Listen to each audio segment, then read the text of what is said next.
If you are going to bury a woman alive, you had better make sure she stays in the ground, because there is nothing more terrifying than a gentle soul forced to become a monster just to survive. The world saw a tragedy. They saw a plane crash that took the life of a billionaire's unseen wife, but the truth was much quieter and much darker. While Rowan was signing the death certificate, celebrating his freedom, Elara was taking her first painful breath in the snow. She wasn't saved by God. She was saved by a ghost, Cassian Drake, the man who pulled her from the fire when her husband left her to burn. Rowan broke her. Cassian rebuilt her, and he didn't use glue. He used gold. 2 years later, she's back. New face, new name. And she didn't come to get a divorce. She came to take the one thing Rowan loves more than himself, his legacy. Before we begin, if these stories give you comfort, escape, or just a place to feel something, consider subscribing. And tell me in the comments where you're watching from. I love seeing how far these stories travel. Who else is here for the moment Rowan realizes he's no longer the king? Chapter 1. The Funeral of a Living Woman.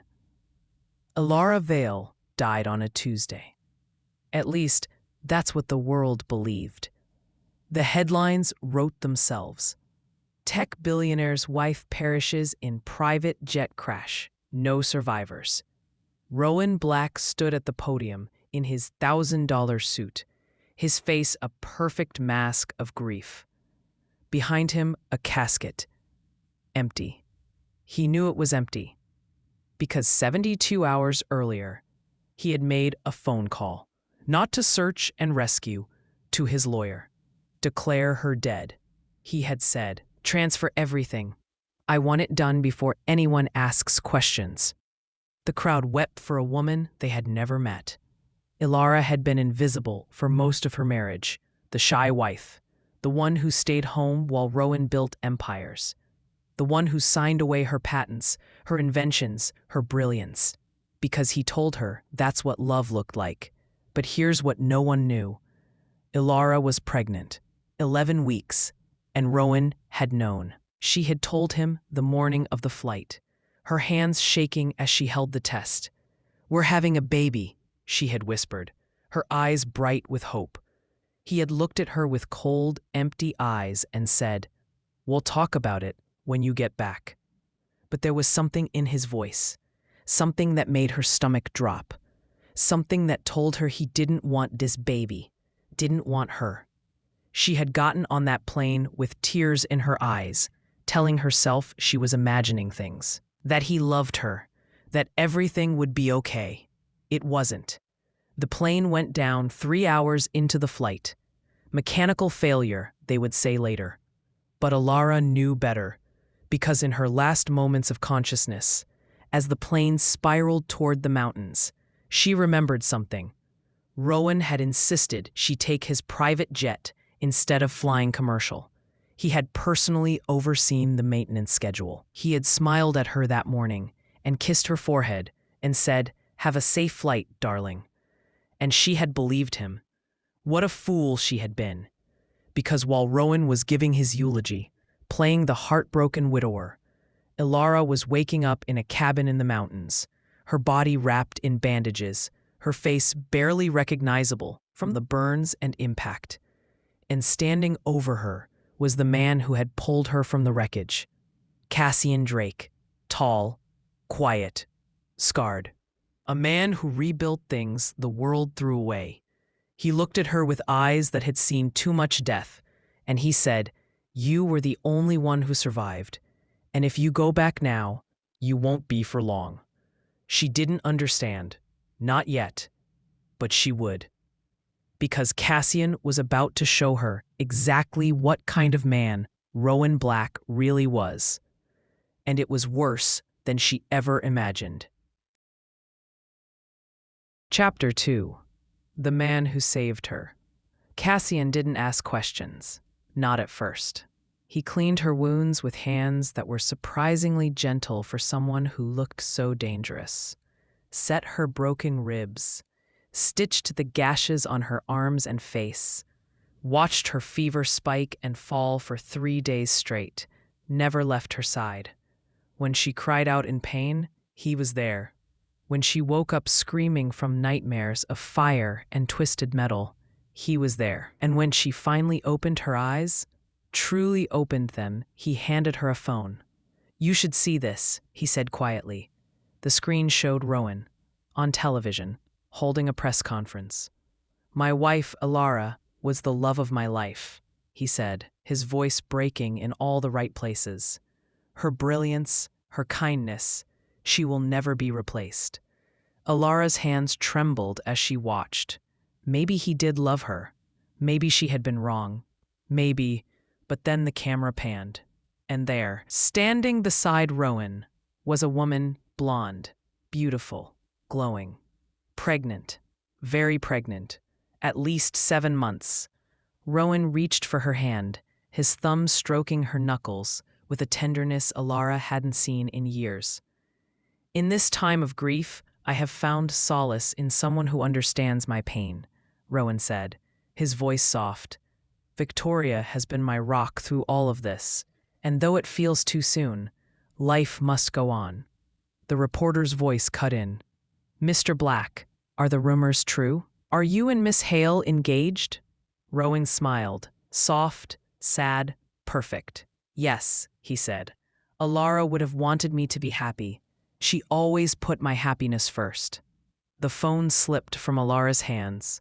Cassian caught it before it hit the floor. "He declared you dead 72 hours after the crash," Cassian said quietly. "Transferred your patents, your shares, your company, all of it." Elara couldn't breathe. "The woman," she whispered. "How far along is she?" 7 months. Elara did the math in her head. 7 months. That meant Rowan had gotten Victoria pregnant 4 months before the crash. 4 months before Elara had even known she was pregnant. This wasn't grief. This wasn't moving on. This was planned. "He was cheating on me," she said, her voice hollow. "Yes. The whole time. Yes." Her hand moved to her stomach instinctively. The baby. She was still carrying Rowan's child. But Rowan didn't know that. He thought she was dead. He thought his problem was solved. Elara looked up at Cassian, tears streaming down her ruined face. "Why did you save me?" Cassian's jaw tightened. For a moment, he didn't answer. Then he said, "Because 5 years ago, Rowan Black destroyed everything I had. My company, my future. My brother took his own life because of what Rowan did. I've been waiting for the right moment to destroy him back." His eyes met hers. "And then your plane crashed. And I realized, you're not just a survivor. You're a weapon. The one thing that can hurt him more than anything I could ever do alone." Elara should have been scared, should have run. But instead, she asked the question that would change everything. "Can you help me disappear?" Cassian didn't hesitate. "Yes." "Can you help me destroy him?" Cassian smiled. It was cold, dangerous, perfect. "Yes." Chapter 3. The Woman in the Mirror. 4 months after the crash, Elara looked at her reflection and didn't recognize herself. The surgery had been Cassian's idea. "If you go back as Ara Vale, you'll be a ghost," he had said. "And ghosts don't win wars." So she became someone else. Evelyn Voss, sharper cheekbones, darker eyes, a face that could walk into Rowan's world and make him look twice without ever knowing why. The surgeon had been expensive, discreet, the kind of man who didn't ask questions as long as the money cleared. And Cassian had money. More than Elara had expected for someone who claimed to have lost everything. "Who are you?" she had asked him one night, as they sat in his workshop, surrounded by half-finished inventions and scattered blueprints. "Someone who learned to rebuild after being destroyed," Cassian had said simply, and Elara had understood. they were the same, both of them casualties of Rowan Black's ruthless ambition. Both of them learning to rise from ashes. The pregnancy had been complicated. The crash had damaged her body in ways that made carrying to term dangerous. But Elara refused to give up. This baby was the last piece of her old life, the one thing Rowan couldn't take from her. Cassian had found her the best doctors, paid for everything, never asked for anything in return. And when her son was born, 6 weeks early, tiny and fighting, Cassian had been there, in the delivery room, holding her hand, cutting the umbilical cord when the doctor asked who the father was. "I am," Cassian had said, and he had meant it, because somewhere between pulling Elara from that wreckage and watching her transform into Evelyn, Cassian had stopped seeing her as a weapon and started seeing her as the only person who understood what it meant to survive someone like Rowan Black. He loved her. He hadn't planned to, but he did. And when he held that tiny baby boy for the first time, looked down at those dark eyes that looked so much like Rowan's, he had made a promise. This child would never know the man who had tried to erase him. He would only know love, safety, a father who chose him. 3 months after the birth, Cassian filed the paperwork. Legal adoption. His name on the birth certificate. Cassian Drake was now the father of Rowan Black's biological son. And Rowan would never know. Not yet. Not until it was too late. Chapter 4. The Rise of Evelyn Voss. 2 years passed like a storm. Fast, brutal, transformative. Evelyn Voss built herself from nothing. Or rather, Cassian helped her build herself. He taught her how to see through people, how to read a room in seconds, how to know when someone was lying before they even opened their mouth. He taught her how to move through boardrooms like a predator, silent, calculating, deadly. How to buy companies, flip them, and walk away richer than she came. How to make men who thought they were smarter than her realize they never stood a chance. But more than that, he gave her something Rowan never had: trust. Cassian never asked her to shrink, never told her to smile more, speak less, be softer. He looked at her like she was made of steel and fire, like she could burn the world down if she wanted to. And slowly, carefully, she started to believe it. They worked side by side, building an empire of their own. Cassian handled the technical side. He was brilliant with systems, infrastructure, anything that required precision. Evelyn handled the people. She had learned how to weaponize charm, how to make powerful men feel comfortable right before she gutted them. And their son grew, learning to walk, learning to talk, learning that the man who tucked him in every night was his father, the only father he would ever need.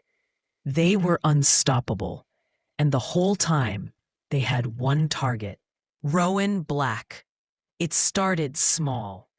A hostile takeover of a subsidiary that Rowan had been grooming for acquisition. Evelyn swept in with a better offer and superior terms, left Rowan scrambling. Then a strategic partnership that undercut his market share. A rumor planted in the right ear at the right time that cost him a major investor. Each move was calculated. Each strike was surgical. Rowan felt the pressure, felt something hunting him, but he couldn't figure out who. Evelyn Voss was a ghost. No history before 2 years ago. No connections he could trace. Just a brilliant, ruthless businesswoman who seemed to know exactly where to strike to cause him maximum pain. And then came the final move. Evelyn Voss acquired 51% of Black Industries. It took 6 months of planning, shell companies, strategic buyouts, legal maneuvering, that would make most lawyers weep with envy. But when it was done, when the papers were signed and the transfers were complete, Rowan Black no longer owned his own company. Evelyn did. And she was walking into his boardroom today because it was time for Rowan to meet the woman who owned him. And it was time for the real game to begin. Chapter 5. The Boardroom. Rowan Black sat at the head of the table, his fingers drumming against the polished wood. He hated these meetings, hated being told what to do in his own company. But the board had insisted. Miss Voss has majority control now, they had said, their voices tight with barely concealed panic. You need to hear her out. So here he was, waiting, trying to figure out how he had lost control of his own empire. The door opened, and Evelyn Voss walked in. Rowan looked up, and the air left his lungs. She was beautiful, dangerously so. Dark hair pulled back in a severe bun, sharp black suit that fit like armor, eyes that looked like they could cut glass. But there was something about her, something that made his pulse quicken in a way that had nothing to do with attraction, something familiar. He couldn't place it. Behind her, a man entered, tall, silent, watching Rowan like a wolf watches wounded prey. Cassian Drake. The name meant nothing to Rowan. He had destroyed too many people to remember them all. But he felt the threat rolling off this man in waves. Evelyn sat down across from Rowan, her hands folded on the table. She smiled. It didn't reach her eyes. "Mr. Black," she said, her voice smooth as silk and twice as deadly. "It's a pleasure to finally meet you." Rowan forced a smile, trying to regain some sense of control. "Miss Voss, I've heard a lot about you. All good things, I hope. Depends on who you ask." Her smile widened just a fraction. "I'll get straight to the point," she said. "I now own 51% of Black Industries, which means every decision you make goes through me. Every contract, every hire, every dollar." Rowan's jaw tightened. "I'm aware." "Good," Evelyn said. "Then you'll understand when I say this. You're not being fired. You're being restructured." "Restructured. Yes, you'll remain CEO, but you'll report to me. And if you make a single move I don't approve of," she leaned forward slightly, "I'll bury you." The room went silent. The board members shifted uncomfortably in their seats. Rowan stared at her, his pulse hammering in his ears. There was something about the way she said bury, like it meant something more, like it was personal. "Who are you?" he said quietly. Evelyn stood. Cassian stood with her, a shadow at her back. She looked down at Rowan, and for just a second, just a heartbeat, her mask slipped. He saw something in her eyes, something that made his blood run cold. Raw, wounded, furious, familiar. "Someone you should have made sure stayed dead," she said. And then she walked out. Rowan sat there, frozen. His hands were shaking. His mind was racing, because he had just realized something. He knew those eyes. He had looked into them 1,000 times, kissed the woman who had them, watched them light up when she smiled, watched them dim when he broke her heart. But that was impossible. Elara was dead, wasn't she? Chapter 6. The Unraveling. Rowan couldn't sleep, couldn't eat, couldn't think about anything except those eyes. Evelyn Voss, Ara Vale. It couldn't be the same person, could it? He pulled up every file he had on Evelyn Voss. She had appeared 2 years ago, seemingly out of nowhere. Built a fortune almost overnight with a series of strategic acquisitions and brutal business moves. No history before that. No birth records, no school transcripts, no social media presence. It was like she had been born fully formed into the business world. People didn't just appear like that. He called his head of security at 3 in the morning. "I want everything on Evelyn Voss," he said, his voice tight. "Every record, every transaction, every person she's ever spoken to. DNA if you can get it. I don't care what it costs." "Yes, sir. And I want it by tomorrow." "Sir, that's tomorrow," Rowan snapped. He hung up, then sat there in the dark, his mind spinning. Could it be possible? Could Elara have survived? The crash had been catastrophic. No survivors, they had said. But they had never found her body. He had been so quick to declare her dead, so quick to move on, so quick to transfer everything. What if she had survived? What if she knew what he had done? What if she had been planning this for 2 years? The thought made him sick. Victoria found him in his office the next morning, staring at his computer screen. "You've been up all night," she said, concern creasing her forehead. Rowan didn't look at her. "I think Elara is alive," he said. Victoria froze. "What?" "Evelyn Voss," Rowan said. "The woman who just took over my company. I think she's Elara." Victoria laughed. It was sharp, nervous. "That's impossible. Elara died 2 years ago. We never found a body. The crash was—" "I know what the crash was," Rowan interrupted. "But what if she survived? What if someone pulled her out? What if she's been planning this the whole time?" Victoria's face went pale. "Rowan, you're being paranoid." "Am I?" Rowan turned to her. "Evelyn Voss appeared out of nowhere 2 years ago. She has no history, no background, and she's been systematically destroying everything I've built. Tell me that's a coincidence." Victoria was quiet, because she couldn't. "Even if it is her," Victoria said carefully, "what are you going to do about it?" "I'm going to find out the truth," Rowan said. "And then what?" Rowan didn't answer because he didn't know. If Elara was alive, if she had survived, if she had spent 2 years planning his destruction, then he had already lost. Chapter 7. The Confrontation. 3 days later, Rowan showed up at Evelyn's penthouse, unannounced, desperate. He had his security team track her address, bypassed the doorman with a combination of threats and bribes.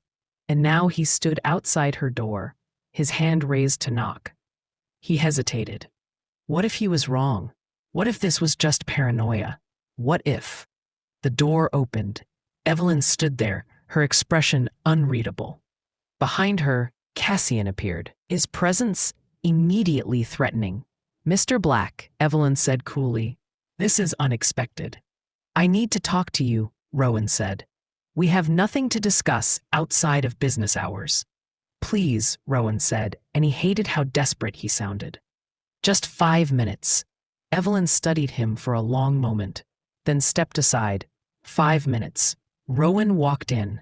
The penthouse was beautiful, modern, clean. Nothing like the house he had shared with Elara. But there were toys in the corner, children's books on the coffee table, a baby bottle on the kitchen counter. Rowan's chest tightened. "You have a child," he said. "Yes," Evelyn said simply. "How old?" 2. Rowan did the math. Born about 4 months after the crash. His pulse hammered. "Where's the father?" Cassian stepped forward. "I'm right here," he said. Rowan looked at him, really looked at him for the first time. There was something protective in the way Cassian stood. Something possessive. Something that said, "This is my family." "Who are you?" Rowan asked. "Someone whose life you destroyed," Cassian said quietly. "Though I doubt you remember. You destroy so many people." Rowan's blood ran cold. "I don't know what you're talking about." "Drake Technologies," Cassian said, 5 years ago. You bought my company, gutted it, and sold it for parts. My brother killed himself because of the debt you left us with." The memory came back slowly. Drake Technologies. He had bought it, stripped it, made millions. He didn't remember anyone named Drake. Didn't remember a brother. Didn't remember the human cost. I'm sorry, Rowan said automatically. No, you're not, Cassian said, but you will be. Rowan turned back to Evelyn. You're working together, he said. This whole thing, taking over my company, it's revenge. Yes, Evelyn said, but why you? Rowan asked. Why do you care about what I did to him? Evelyn smiled.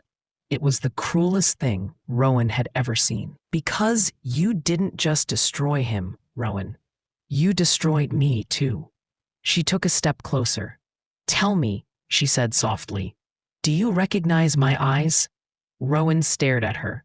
And then, slowly, horribly, the pieces fell into place. No, he whispered. Yes, Evelyn said. Elara. She didn't correct him, didn't deny it, just stood there, watching him unravel. You're dead, he said, his voice breaking. I saw the wreckage. You declared me dead, Evelyn interrupted. There's a difference. Rowan stumbled backward. This is insane. You can't. I already have, Evelyn said. I own you, Rowan. Every piece of you. Every asset. Every secret. And now you're going to know what it feels like to be erased. I loved you, Rowan said desperately. Evelyn laughed. It was hollow. No, you didn't. You owned me. There's a difference. She walked toward the door, opened it. Your 5 minutes are up. Wait, Rowan said. The baby, if you were pregnant when the crash happened. Is that child mine? Evelyn's expression didn't change. You don't get to ask about my son. But, get out, Rowan.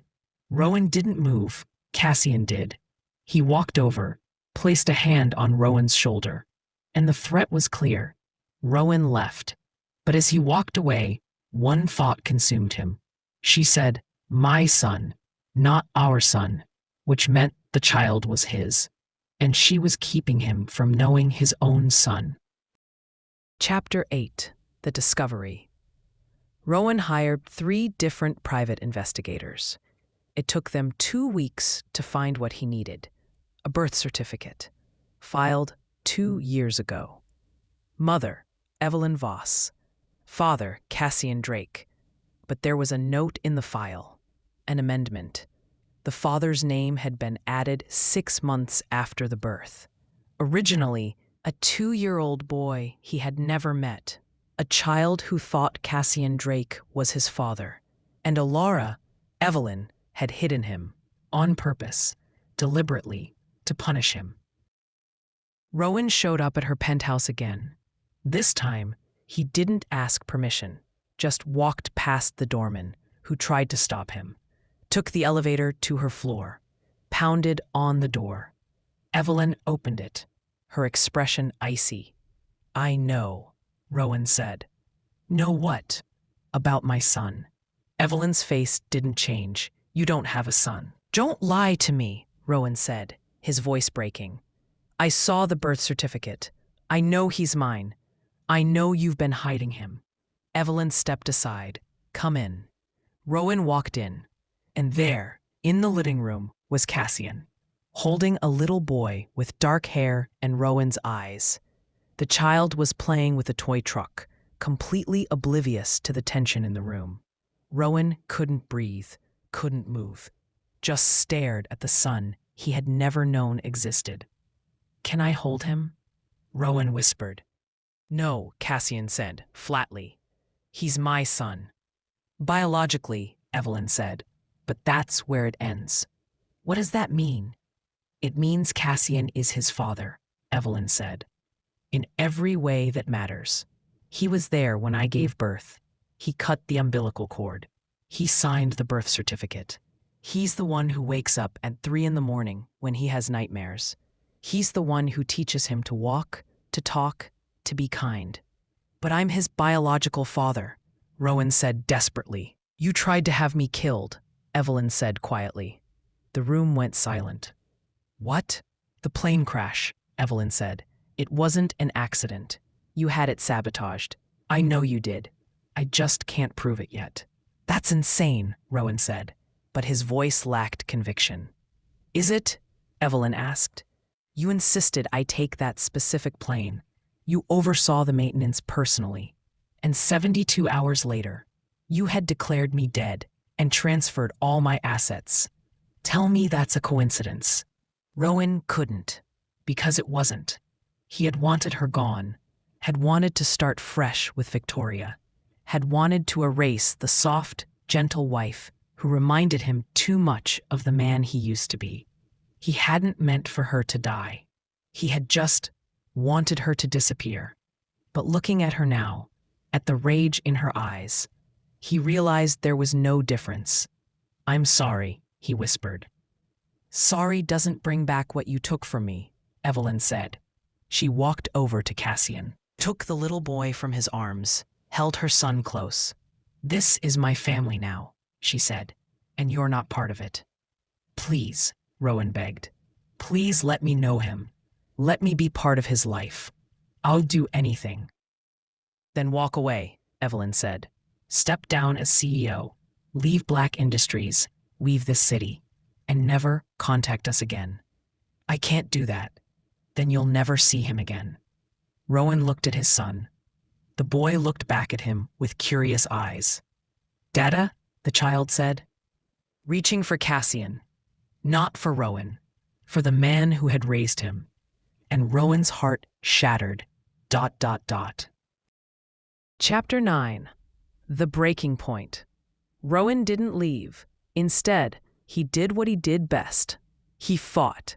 He filed for custody, claimed parental rights, demanded DNA tests, hired the best lawyers money could buy. And Evelyn fought back, with evidence of abandonment. Proof that Rowan had declared her dead without confirmation. Documentation of his affair with Victoria. The custody battle became public. The media had a field day.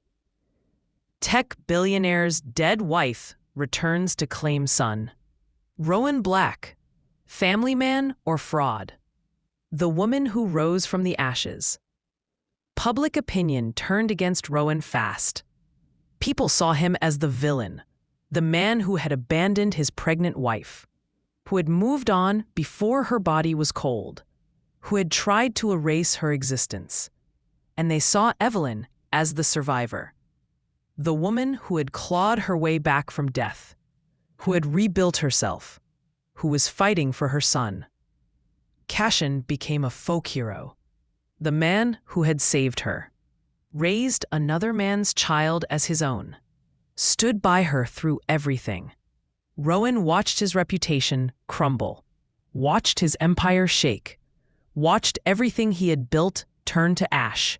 And still, he fought, because that little boy was his blood, his legacy, the one thing Elara couldn't take from him, or so he thought. The court case took 6 months. 6 months of lawyers and depositions and character witnesses. 6 months of watching Evelyn sit calmly beside Cassian, her hand in his, united against him. 6 months of seeing his son in the gallery, sitting on Cassian's lap, calling him Dada. And at the end of it all, the judge made her ruling. While Mr. Black is the biological father, he has shown no evidence of parental fitness. He declared the mother dead without confirmation. He made no attempt to search for survivors.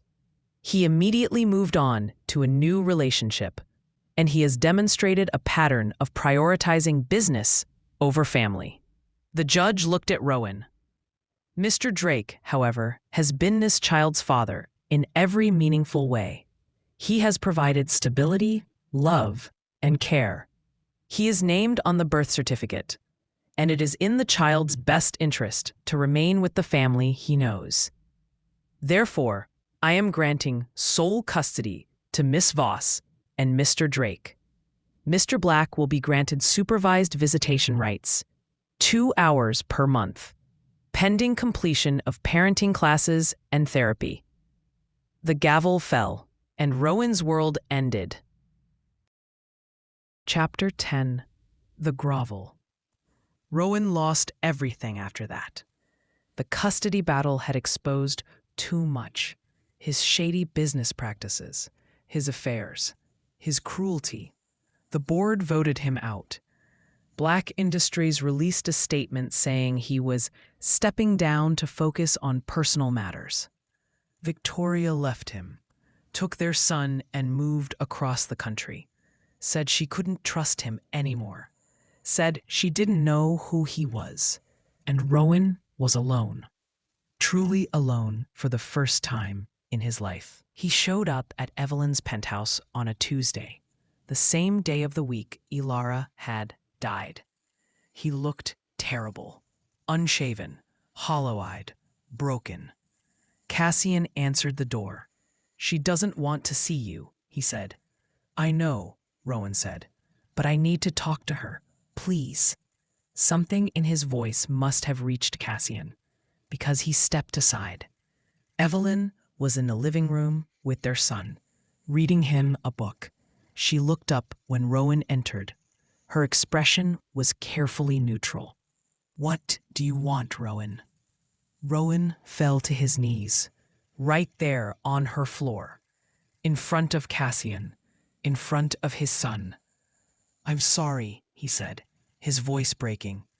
"I'm so sorry for everything, for not looking for you, for declaring you dead, for moving on, for trying to erase you, for everything."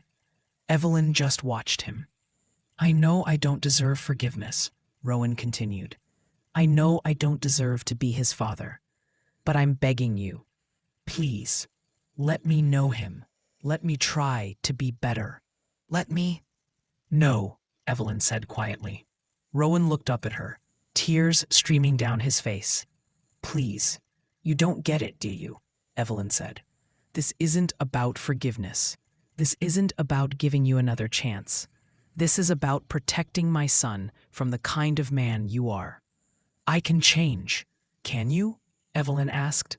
"Because 2 years ago I would have forgiven you anything, if you had looked for me, if you had mourned me, if you had shown even a fraction of the love you showed your company. But you didn't. You chose yourself. You always choose yourself." She stood, the boy on her hip. "And I won't let my son grow up thinking that's what love looks like." Rowan's hands shook. "He's my son too." "No," Cassian said from the doorway. "He's not." Rowan looked at him. "I'm his biological father. And I'm his dad," Cassian said simply. "There's a difference." The little boy looked at Rowan with wide, curious eyes.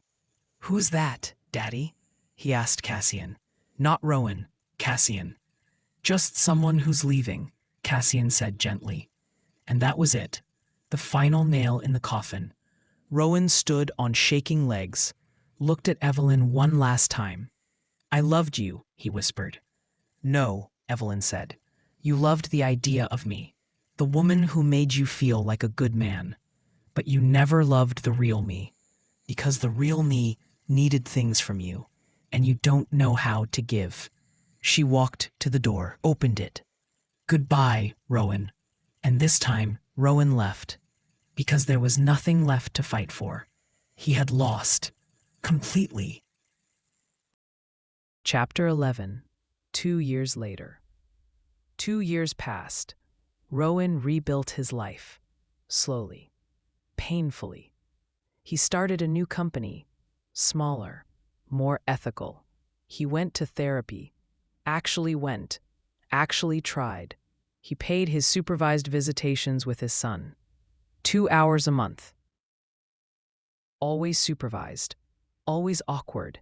The boy never called him dad. Never hugged him, just tolerated his presence because the adults said he had to.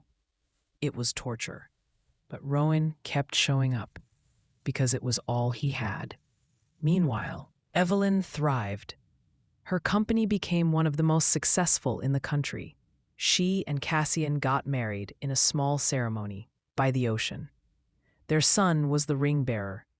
They had another child, a daughter who looked just like Evelyn, and they were happy, genuinely, completely happy. Rowan saw them once, by accident. He was at a park with his supervised visit with his son, and they were there. Cassian was pushing their daughter on the swings. Evelyn was chasing their son through the playground, laughing, glowing, free, and Rowan watched from a distance. Watched the family that should have been his. Watched the happiness he had thrown away. Cassian saw him. Their eyes met across the playground, and Cassian did something Rowan didn't expect. He nodded. Not friendly, not forgiving, just acknowledgement, a recognition that they both existed in this strange, painful space. And then he turned back to his family, because that's what they were, his family. Not Rowan's, never Rowan's. And Rowan finally understood. He hadn't just lost Elara, he had lost everything that mattered, and there was no getting it back. Chapter 12. The Final Truth. 5 years after the crash, Rowan received a letter. It was from Evelyn. He opened it with shaking hands. Rowan, our son asked about you today. He's 7 now, old enough to understand that the man who visits him twice a month was his biological father. He asked me why you're not his dad, why Cassian is. I told him the truth. That you made choices that hurt people, that you had to face consequences. But that doesn't mean you're evil, just human and flawed, like all of us. He asked if he could see you more. I said no. Not because I hate you. I don't anymore. Hate requires energy I'd rather spend on my family. But because I don't trust you, and I don't think I ever will. You tried to erase me, Rowan. You tried to erase our child. And I can forgive a lot of things, but I can't forgive that. Maybe one day, when he's 18, he'll choose to have a relationship with you.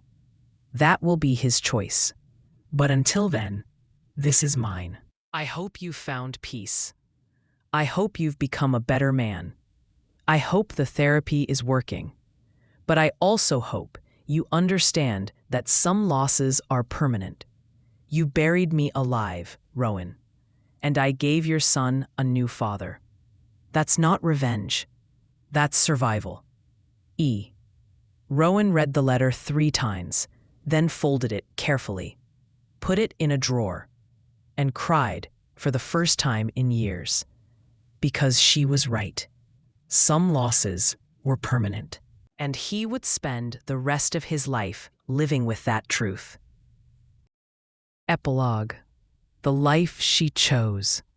10 years after the crash, Evelyn stood in her kitchen, flour on her hands and laughter in the air. Their son, now 12, was helping her bake cookies. Or rather, he was eating most of the dough while she pretended not to notice. Their daughter, 8 years old with Cassian's gray eyes and Evelyn's smile, was dancing around the kitchen with a wooden spoon. And their youngest, a 5-year-old boy who looked like a perfect blend of both of them, was building a tower with blocks in the corner. Cassian walked in from the garage, covered in grease and smiling. I fixed the car, he announced. You say that every week, Evelyn teased. This time, I mean it, Cassian said, leaning down to kiss her. Their oldest son made a gagging sound. Gross, he declared. You'll understand one day, Cassian said, ruffling his hair. The boy laughed. And Evelyn looked around at her kitchen, at the chaos and the joy and the mess, at this beautiful, imperfect life they had built together. And she realized something. She had spent so long planning Rowan's destruction, so long focused on revenge. But the real victory wasn't in his destruction. It was in this, in the life she had created without him, in the love that filled every corner of her home, in the man who looked at her like she hung the moon, in the children who would never know what it felt like to be unloved. That night, after the children were in bed, Cassian found her standing on the porch, looking up at the stars. He wrapped his arms around her from behind. "What are you thinking about?" he asked. "How grateful I am," Evelyn said. "For what?" "For you," she said, "for pulling me from that wreckage, for believing I was worth saving, for loving me when I was just rage and grief and broken pieces." "You were never just broken pieces," Cassian said. "You were a phoenix learning to rise." Evelyn turned in his arms. "And what am I now?" Cassian smiled. "Happy," he said simply. And he was right. She was happy. Finally, completely, devastatingly happy. Rowan Black had tried to bury her, but she had clawed her way out and built a heaven on his grave. She was Evelyn Voss now, mother, wife, CEO, survivor, and she would never be buried again. If this story stayed with you, tap like so. YouTube knows to bring you more like it. And leave a comment. Tell me whether Rowan deserved forgiveness, or if some losses are permanent. The end.